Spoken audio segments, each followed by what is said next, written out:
கண்ணதாசனுடைய வரிகள்ல உணர்வுகளுக்கு எப்பவுமே முதலிடம் உண்டு. அதனாலதான் இன்னும் கூட அவருடைய கவிதைகள் உயிர் போல இருக்கு. அழுகைய பத்தி கண்ணதாசன் நிறைய கவிதைகள் எழுதி இருந்தாலும் இந்த கவிதை உங்களை நெகிழ வைக்கும்.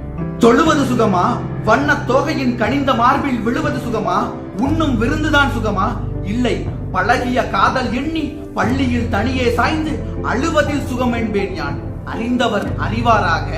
வாழ்க்கையினுடைய சூட்சமத்தை இவ்வளவு ரத்தன சுருக்கமாக எந்த ஒரு கவிஞனும் கூறியது கிடையாது.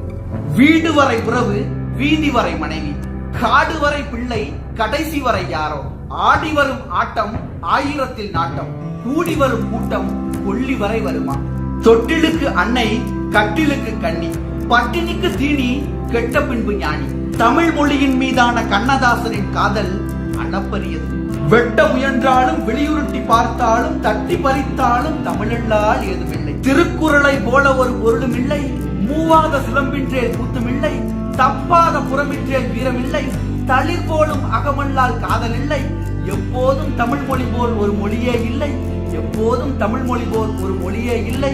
இருக்கிறது என்பான் தாய் பெண்ணே இல்லை, இருக்கிறது என்பான் தாய் பெண்ணே இல்லை என்கிறார் கண்ணதாசன். வாழ்க்கையினுடைய தொடக்கமும் முடிவும் நிர்வாணமே என்பதை அடித்து சொல்கிறார் கண்ணதாசன்.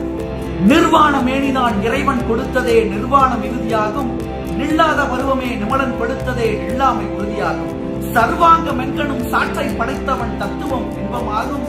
சரியாய் ரசிக்க தெரியாத மூடர்கள் வாழ்வினும், சரியாய் ரசிக்க தெரியாத மூடர்கள் வாழ்வினும் சாவுதான் உண்மையாகும், சாவுதான் உண்மையாகும். இந்த வீடியோ பிடிச்சிருந்தா லைக் பண்ணுங்க, ஷேர் பண்ணுங்க, சப்ஸ்கிரைப் பண்ணுங்க.